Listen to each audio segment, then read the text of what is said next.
महारो राजस्थान का ये वक्त हुआ। नमस्कार, मैं रविंद्र सिंह आपके साथ। शुरुआत बीकानेर की एक अहम खबर से करते हैं, जहां पर पुलिस ने बड़ी कार्रवाई को अंजाम दिया है। तस्कर मांगीलाल के अवैध अतिक्रमण को पुलिस ने ध्वस्त किया है। करोड़ों की सरकारी जमीन पर कब्जा किया हुआ था। अवैध तरीके से ये इमारत बनाई हुई थी, इसको ध्वस्त किया गया है। मांगीलाल के खिलाफ एनडीपीएस एक्ट में केस दर्ज है। बज्जू खालसा धुरावास में करीब 2 बीघा जोहड़ पायतन की जमीन पर यह कब्जा किया हुआ था और अब इस कब्जे को मुक्त किया गया है। आप देख सकते हैं बुलडोजर की यह कार्रवाई की जा रही है। तस्कर मांगीलाल के अवैध किए गए अतिक्रमण पर भारी पुलिस जाब्ता इस दौरान तैनात रहा, मौजूद रहा। तो बीकानेर में तस्कर मांगीलाल, जिसके खिलाफ एनडीपीएस एक्ट के तहत मुकदमा दर्ज है, जांच चल रही है। करोड़ों की सरकारी जमीन को उसके कब्जे से मुक्त किया गया।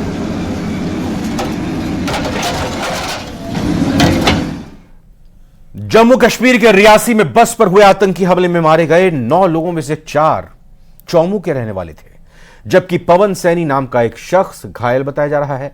सभी लोग बस में सवार होकर वैष्णो देवी दर्शन के लिए जा रहे थे। मासूम बच्चा है 2 साल का। तीनों बच्चों का कोई सहारा नहीं है।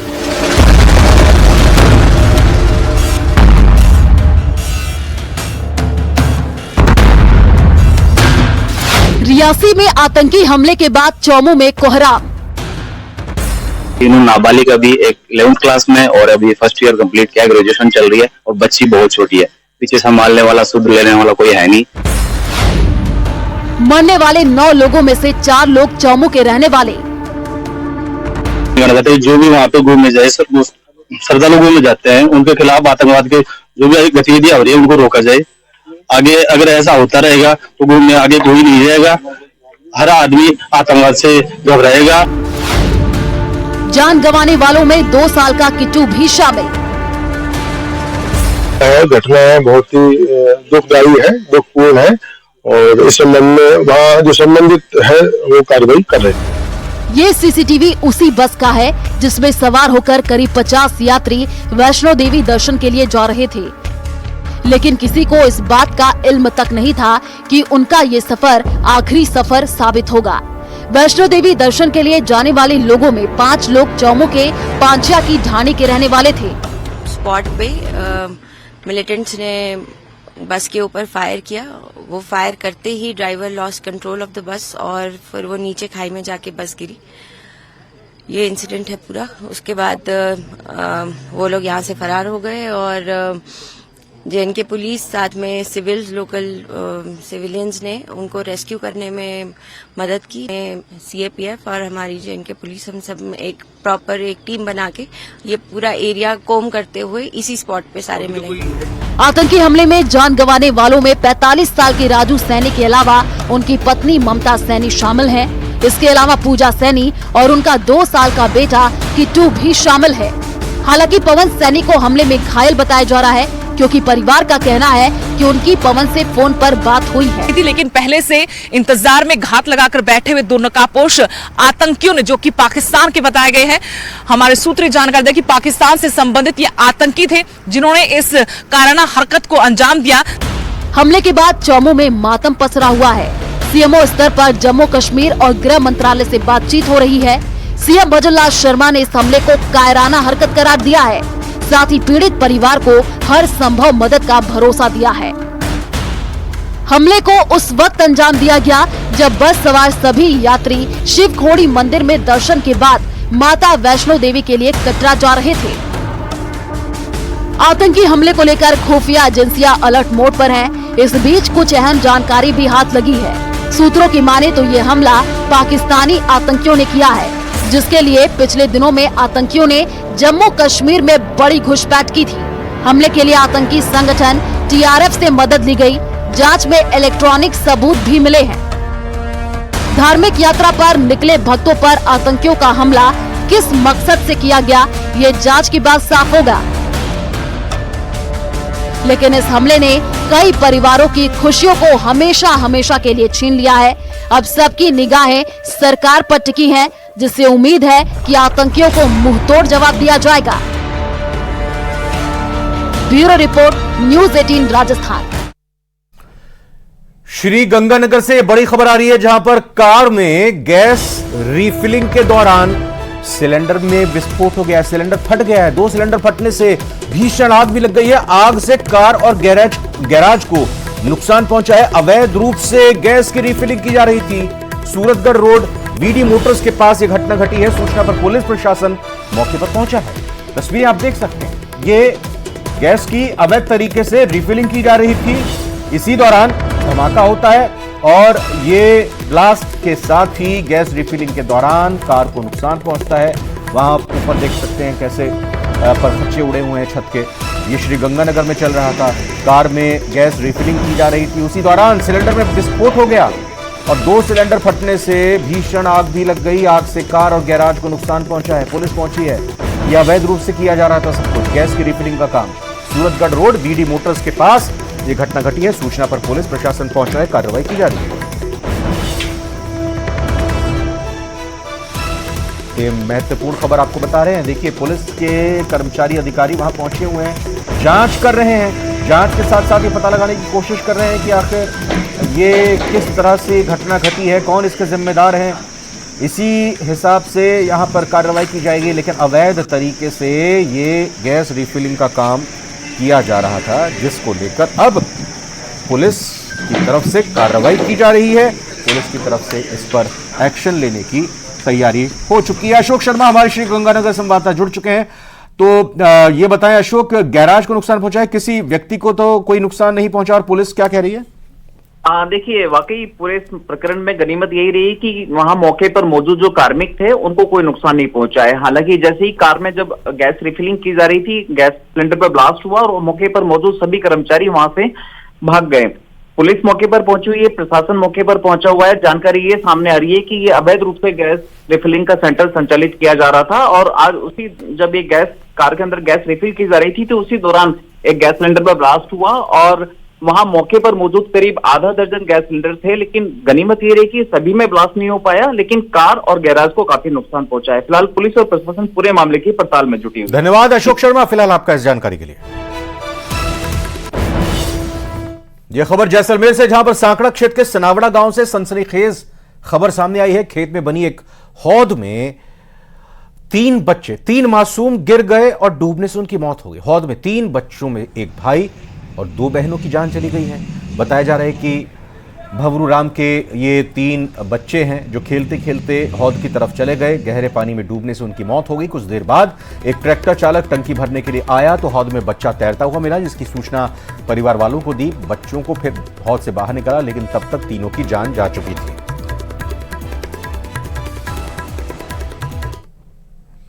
पोखरण थाने में एक युवक ने सुसाइड का प्रयास किया है। युवक अब्दुल वाजिद को महिला के साथ बदसलूकी और दुष्कर्म के प्रयास के आरोप में हिरासत में लिया गया था। घटना के बाद युवक को अस्पताल में भर्ती करवाया गया। मामला पोखरण थाने का सोमवार सुबह 6 बजे का है। घटना के बाद एएसपी गोपाल सिंह भाटी, डिप्टी भवानी सिंह और पोखरण थानाधिकारी राजूराम बिश्नोई अस्पताल में पहुंचे और मामले की जानकारी ली है। पोखरण थानाधिकारी राजूराम ने बताया कि रविवार रात 10 बजे एक महिला के साथ छेड़खानी और दुष्कर्म के प्रयास के मामले में पोखरण रोडवेज बस स्टैंड से युवक को हिरासत में लिया गया था। युवक दिव्यांग है और एक पैर से चल नहीं सकता, जिसके कारण वो ट्राइसाइकिल का इस्तेमाल करता है।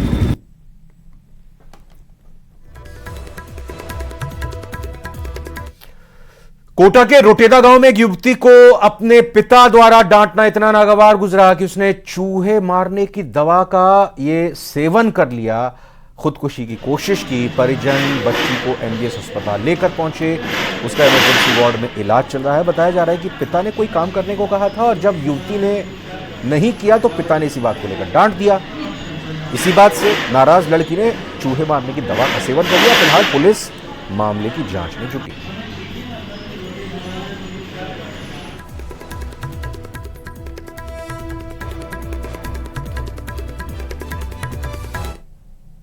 अगर आप जयपुर में दुपहिया या चौपहिया वाहन के मालिक हैं और आपके पास आपका व्हीकल वाहन 10 या 15 साल पुराना है तो आप इस वाहन को जयपुर या एनसीआर क्षेत्र में नहीं चला सकते हैं। परिवहन विभाग ने जयपुर के दोनों आरटीओ को सख्त दिशा निर्देश जारी किए हैं और ऐसे वाहनों पर कार्रवाई की जा रही है।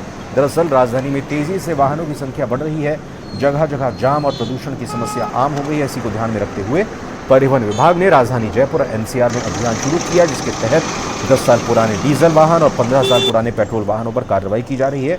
ये वाहन अब जयपुर में नहीं चल सकेंगे। इसमें भी एक अभियान चल रहा है।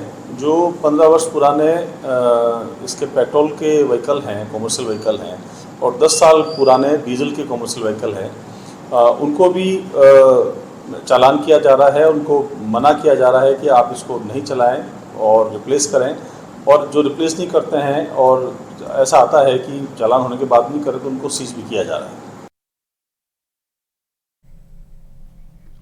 गजेंद्र सिंह शेखावत को मोदी कैबिनेट में एक बार फिर से जगह मिली है, जिससे जोधपुर की जनता में खुशी का माहौल है। कैबिनेट मंत्री बनने के साथ ही जोधपुर की जनता की अपेक्षाएं भी बढ़ गई हैं। लोगों का कहना है कि जोधपुर के बहुप्रतीक्षित एलिवेटेड रोड के बहुप्रतीक्षित जिसका इंतजार किया जा रहा है बड़े समय से, एलिवेटेड रोड के साथ ही पानी की समस्या से निजात मिलेगी और दूर दराज वाले गांवों में पानी की दशा सुधरेगी। क्या कुछ है जोधपुर की जनता की उम्मीदें और अपेक्षाएं, ये जानने का प्रयास किया हमारे संवाददाता ने। प्रधानमंत्री नरेंद्र मोदी का तीसरे कार्यकाल में इस बार भी जोधपुर से भारतीय जनता पार्टी के सांसद के रूप में निर्वाचित होकर दिल्ली पहुंचे हैं गजेंद्र सिंह शेखावत। गजेंद्र सिंह शेखावत कैबिनेट स्तर के मंत्री बने हैं और इस मंत्री बनने के साथ ही जोधपुर में भी उत्साह और खुशी का माहौल है। क्या सोचती है जनता उनके कार्यकाल को लेकर के और क्या कुछ है उम्मीद है, यही बात करने के लिए आज न्यूज 18 राजस्थान कुछ आम लोगों से बात करने का प्रयास करती है कि हम हैं इस समय बात करें तो सरदारपुरा विधानसभा क्षेत्र यानी कि अशोक गहलोत की कॉन्स्टिट्यूंसी, और उस कॉन्स्टिट्यूंसी से जुड़े लोगों से बात करेंगे। तो ये कार्यकाल कैसा देखेंगे आप? जाहिराना तौर पे हम लोगों को कोई भी ऐसा संशय नहीं था कि श्रीमान गजेंद्र सिंह जी शेखावत जोधपुर से जीतेंगे या नहीं जीतेंगे। हमें पुरजोर तरीके से विश्वास था कि वो जीत के इस बार निश्चित तौर पे इस लोकसभा क्षेत्र से हमारे जोधपुर का प्रतिनिधित्व करेंगे। गजेंद्र सिंह जी शेखावत का पूर्व कार्यकाल जो 2 टेन्योर उनका था, उन्होंने जिस प्रकार से जोधपुर का विकास कराया, आप देखिए किसी भी शहर के इंफ्रास्ट्रक्चर के लिए क्या चाहिए होता है, उसमें सड़क का यातायात होना चाहिए, वो सुगम होना चाहिए। तो देखिए चारों तरफ रिंग रोड का जो निर्माण हुआ है उसकी जितनी तारीफ की जाए उतनी कम है। देखिए आप एयरपोर्ट का जो विस्तार हुआ है पिछले कितने ही सालों से लंबित पड़ा था, परंतु श्री माननीय गजेंद्र सिंह जी शेखावत के कार्यकाल में ये पूर्ण हुआ और आज जोधपुर का एयरपोर्ट देखते ही बनता है। चलिए, ये एयरपोर्ट गिराया, रिंग रोड बनाई, ये पानी के जल के लिए आपने बोला था, वो अभी तक काम होएगा करने की कोशिश की थी, कल बताया था, मुझे ये बोला था हो जाएगा। तो पानी को लेकर के आपका क्या कहना है? पानी का आया नहीं अभी बाहर आउट एरिया के लिए, आउट एरिया में पानी आया नहीं। नरेंद्र मोदी जी का जो कार्यकाल में जो विकास और जो होते आ रहे हैं और आगे भी होंगे, हमारे को बहुत विश्वास है गजेंद्र सिंह जी शेखावत ने जोधपुर के लिए, राजस्थान के लिए और इंडिया के लिए जो कार्य किया और वो आगे कर रहे हैं, हमें पूर्ण विश्वास है कि वो आगे इस कार्य को करते रहेंगे। खूब सारे जो इनके जल शक्ति मंत्री मंत्रालय के काम थे, जो कई एनिकेट्स बनाए थे, इन्होंने इंद्रोका में बनाया था, बस्तावा में बनाया था, काफी सारे छोटे मोटे एनिकेट्स बने थे। उनके अलावा उनके काम जो जोधपुर शहर की कहें तो एयरपोर्ट का, रेलवे स्टेशन का, एम्स के ट्रॉमा सेंटर का विस्तार है।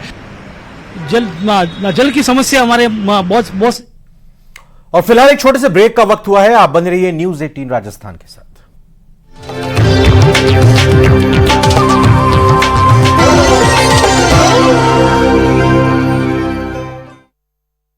मदद ली गई, जांच में इलेक्ट्रॉनिक सबूत भी मिले हैं।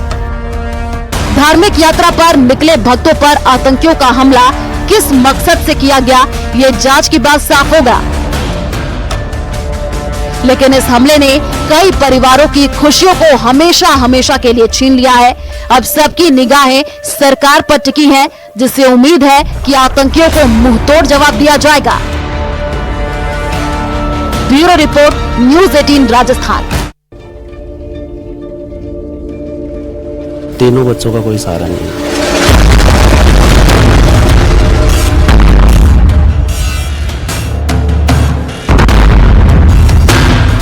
रियासी में आतंकी हमले के बाद चौमू में कोहरा। तीनों नाबालिग अभी एक 11th क्लास में और अभी फर्स्ट ईयर कंप्लीट किया, ग्रेजुएशन चल रही है और बच्ची बहुत छोटी है, पीछे संभालने वाला, शुद्ध लेने वाला कोई है नहीं। मरने वाले 9 लोगों में से 4 लोग चौमू के रहने वाले। जो भी वहाँ पे घूमने जाए श्रद्धालु घूमने जाते हैं उनके खिलाफ आतंकवाद के जो भी गतिविधियां हो रही है उनको रोका जाए। आगे अगर ऐसा होता रहेगा तो घूमने आगे कोई नहीं रहेगा, हर आदमी आतंकवाद से घबराएगा। जान गंवाने वालों में 2 साल का किट्टू भी शामिल। घटना बहुत ही दुखदायी है, दुखपूर्ण है और इस संबंध में वहाँ जो संबंधित है वो कार्रवाई कर रहे हैं। ये सीसीटीवी उसी बस का है जिसमें सवार होकर करीब 50 यात्री वैष्णो देवी दर्शन के लिए जा रहे थे, लेकिन किसी को इस बात का इल्म तक नहीं था कि उनका ये सफर आखिरी सफर साबित होगा। वैष्णो देवी दर्शन के लिए जाने वाले लोगों में 5 लोग चौमू के पांचिया की ढाणी के रहने वाले थे। स्पॉट पे मिलिटेंट्स ने बस के ऊपर फायर किया। वो फायर करते ही driver lost control of the bus और फिर वो नीचे खाई में जाके बस गिरी। ये इंसिडेंट है पूरा। उसके बाद वो लोग यहाँ से फरार हो गए और जेएनके पुलिस साथ में सिविलियंस ने उनको रेस्क्यू करने में मदद की। सीएपीएफ और हमारी जेएनके पुलिस हम सब एक प्रॉपर एक टीम बना। आइजन घर ले जाएं अपना आइजन कूलर मात्र 1 रुपए की डाउन पेमेंट पर।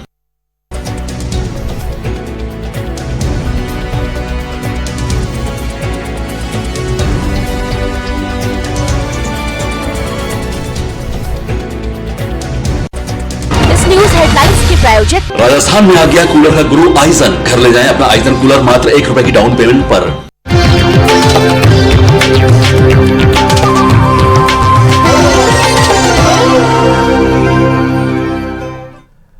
ब्रेक के बाद स्वागत है आपका। पूर्व केंद्रीय मंत्री राजेश पायलट की पुण्यतिथि के अवसर पर इस बार भी दौसा में श्रद्धांजलि सभा का आयोजन होगा, लेकिन इस बार भंडाना स्मृति स्थल पर यह कार्यक्रम नहीं होगा। 24 साल में पहली बार स्थान का बदलाव किया गया है और इस बार पायलट स्मारक जिरोता पर श्रद्धांजलि सभा का आयोजन होगा। इसके लिए दौसा सांसद मुरारीलाल मीणा ने राजेश पायलट पुण्यतिथि कार्यक्रम की तैयारियों को लेकर बैठक ली। वहीं पूर्व विधायक गजराज खटाना ने भी बांदीकुई में कार्यक्रम की तैयारी को लेकर बैठक ली। राजेश पायलट की पुण्यतिथि कार्यक्रम में उनके बेटे सचिन पायलट भी कल दौसा आएंगे। 2020 साल बाद में कांग्रेस का सांसद बना है। 2004 में सचिन पायलट जीते थे, उसके बाद में सांसद नहीं जीते। हम उनके अनुयायी हैं।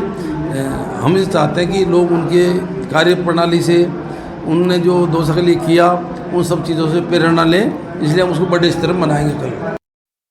उदयपुर से बड़ी खबर, जहां पर उदयपुर अहमदाबाद हाईवे पर हादसा हुआ है। निजी बस की कार से टक्कर हो गई है। बस दूसरी साइड जाकर कार से टकराई है। हादसे में कार सवार घायल हो गए। पडूना के पास यह हादसा हुआ है। तो बड़ी खबर सड़क हादसे की उदयपुर से बता रहे हैं आपको, जहां पर उदयपुर अहमदाबाद में यह हादसा हुआ है। तस्वीरें सामने आई हैं, आप देख सकते हैं। ये बरसात हुई है, बरसात से लग रहा है कि सड़क पर स्लिप कर गई है। ये बड़ी भीषण ये टक्कर हुई है हाईवे पर, उदयपुर और अहमदाबाद का ये हाईवे। निजी बस की कार से ये टक्कर हो गई है। बस दूसरी साइड जाकर, यानी जिस साइड से बस आ रही थी उससे दूसरी सड़क की तरफ दूसरी साइड चली गई और कार से बस टकरा गई। हादसे में कार सवार घायल हो गए हैं। पडूना के पास ये हादसा हुआ है। कार आगे से पूरी तरह से क्षतिग्रस्त हो चुकी है और जो बस में यात्री सवार थे वो दिखाई दिए बाहर, और ये घायल हालत में आप देख सकते हैं कार सवार लोग इनको देखते हुए आसपास के। और फिलहाल ये बता दें, ये वही बस जो कि स्लिप करके, क्योंकि बारिश होती हुई दिखाई दे रही है, बारिश और सड़क गीले होने के कारण स्लिप कर गई होगी बस और इसी वजह से हादसा बताया जा रहा है कि हुआ है। अलवर के भिवाड़ी से खबर है, जहां कूलर बनाने की फैक्ट्री में भीषण आग लग गई है। रीको नगर परिषद के फायर कर्मचारी आग बुझाने में जुटे हुए हैं। जनरेटर से आग लगने की आशंका जताई जा रही है। आग से कर्मचारियों में भगदड़ मच गई है। ये देखिए भीषण आग लगी है यहां अलवर के भिवाड़ी में। कूलर बनाने की ये फैक्ट्री और यहां आग लग गई है। आग तेजी के साथ फैल गई है। काफी स्क्रैप यानी काफी कबाड़ भी यहां पर रखा हुआ है और ये साफ तौर पर ज्वलनशील, जिससे आग और भी तेजी के साथ फैलती चली गई। इस तमाम जो यहां पर सामान फैला हुआ है उसमें आग लगती चली गई। कूलर बनाने की ये फैक्ट्री है जहां पर भीषण आग लगी है। रीको नगर परिषद के फायर कर्मचारी आग बुझाने में जुटे हुए हैं। शुरुआत या ये आग लगने का कारण जनरेटर बताया जा रहा है। जनरेटर की वजह से आग लगी है। जनरेटर में आग धधकी आग की चिंगारी उठी और उसके बाद जनरेटर की जो ईंधन था, जनरेटर में जो डीजल था, उससे आग और भड़क गई। भगदड़ की स्थिति वहां पर मच गई। फायर ब्रिगेड कर्मी आग बुझाने की कोशिश कर रहे हैं। साथ ही साथ जो फैक्ट्री में काम करने वाले मजदूर हैं, लोग हैं, वो भी अपने तरीके से आग बुझाने की कोशिश कर रहे हैं। कोई हताहत हुआ है कि नहीं हुआ है, कोई इस आग की चपेट में फंसा हुआ है, नहीं फंसा हुआ है, फिलहाल इस बारे में अभी तो जानकारी नहीं लगी है। लेकिन प्राथमिकता यही है कि इस आग को जल्दी से जल्दी बुझाया जा सके। कूलर बनाने वाली फैक्ट्री है ये, जहां पर आग लगी है। सब बंद है, सब कुछ बंद है सर। जयपुर से बड़ी खबर है, जहां पर स्वास्थ्य भवन में कर्मचारी संगठनों की बैठक शुरू हो चुकी है। स्वास्थ्य महकमे में ट्रांसफर पॉलिसी पर सुझाव लिए जा रहे हैं। पॉलिसी के ड्राफ्ट पर सुझाव मांगे गए हैं। स्वास्थ्य भवन में कर्मचारी संगठनों की बैठक शुरू हो चुकी है। तो जयपुर में स्वास्थ्य भवन में कर्मचारी संगठनों की बैठक शुरू हो गई है। बैठक की तस्वीरें भी सामने आ गई हैं। स्वास्थ्य महकमे में ट्रांसफर पॉलिसी पर सुझाव लिए जा रहे हैं। ट्रांसफर पॉलिसी कैसी बनाई जाए हेल्थ डिपार्टमेंट में, जो कि कर्मचारियों के लिए भी अच्छी रहे और जिन लोगों के लिए यानी राजस्थान के लोगों के लिए काम कर रहे हैं उनको भी भरपूर लाभ हेल्थ डिपार्टमेंट से मिले। इसी लिहाज से ट्रांसफर पॉलिसी को देखकर ये सुझाव मांगे गए हैं। कर्मचारी संगठनों की ये पूरी टीम अलग अलग यहाँ पर आई हुई है, जो कि अपने सुझाव यहाँ देगी। नीट परीक्षा में गड़बड़ी के आरोप में एबीवीपी के कार्यकर्ताओं ने राजसमंद कलेक्ट्रेट पर प्रदर्शन किया और मानव श्रृंखला बनाकर रिजल्ट में हुई धांधली की सीबीआई जांच करने की मांग की है। एबीवीपी के कार्यकर्ताओं का कहना है कि एक ही परीक्षा केंद्र के कई अभ्यर्थियों ने कैसे मेरिट में अपना नाम वो लेकर आ गए। इससे साबित होता है कि परीक्षा में धांधली हुई है और कुछ लोगों ने गड़बड़ी भी की है। अखिल भारतीय विद्यार्थी परिषद राजसमंद द्वारा जो नीट, जो एनटीए, जो नेशनल टेस्ट एजेंसी द्वारा जो एग्जाम कराया जाता है, उसके अंदर कई भ्रष्टाचार के आरोप पाए गए हैं, जिसके अंदर एक ही क्लासेस के कम से कम 30 से 40 स्टूडेंट टॉपर पाए गए। उसके विरोध व प्रदर्शन में ये आज प्रदर्शन किया गया राजसमंद। मांग ये है कि ये जो ये इसकी सीबीआई जांच की जाए। एनटीए जो टेस्ट कराया है उसकी सीबीआई जांच कराई जाए। और क्योंकि ये जो परिणाम है नीट का, ये जो चुनाव का जो परिणाम था लोकसभा का, उसी दिन ये परिणाम भी आया है और एक ही क्लासेस के 50 स्टूडेंट टॉपर निकले हैं इससे। जोधपुर से खबर है, जहां पानी की समस्या को लेकर गांव वालों का धरना देखने को मिला। जलदाय विभाग की पानी की टंकी के नीचे यह धरना दिया गया। पिछले 4 सालों से पानी की समस्या से बनाड़ गांव के लोग जूझ रहे हैं। क्षेत्र में पानी माफिया भी सक्रिय है। सरकारी पानी को टैंकर में भरकर बेच देते हैं पानी माफिया, और बड़ी संख्या में ग्रामीण टंकी के नीचे इकट्ठा हुए और इन्होंने नारेबाजी की। महिला और पुरुष दोनों ही बराबर यहां पर देखने में सामने आए। बनाड़ गांव में 40 साल पहले जो पानी आता था वही आज पानी आ रहा है। आज हम 4 साल से पानी वाटर बॉक्स में संघर्ष करने पानी के लिए, लेकिन अभी तक अधिकारी, नेता, कलेक्टर सभी ने आश्वासन दिया, लेकिन हमें खुश अभी तक नहीं कर पाए। ना अभी तक पानी की समस्या का समाधान हुआ है। अगर आज पानी की समस्या का समाधान एक्शन ऐसे आकर नहीं करेंगे तो हमारा धरना प्रदर्शन जारी रहेगा और हम भूख हड़ताल पर बैठेंगे। कोटा में कलेक्टर रविंद्र गोस्वामी ने नगर निगम और प्रशासनिक अधिकारियों के साथ शहर के नालों की सफाई व्यवस्था का जायजा लिया। साथ ही अधिकारियों को 15 जून तक शहर के सभी नालों की सफाई के निर्देश दिए। मानसून के आने से पहले नालों की साफ सफाई बेहद जरूरी है।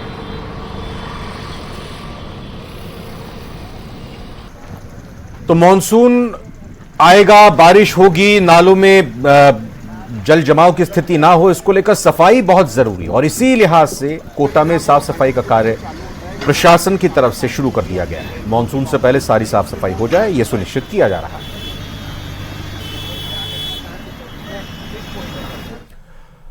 और इसी खबर के साथ फिलहाल बुलेटिन में भी इतना ही। आप बने रहिए प्रदेश के number 1 news channel news 18 Rajasthan के साथ। ब्रेक के बाद 20 मिनट 20 खबर।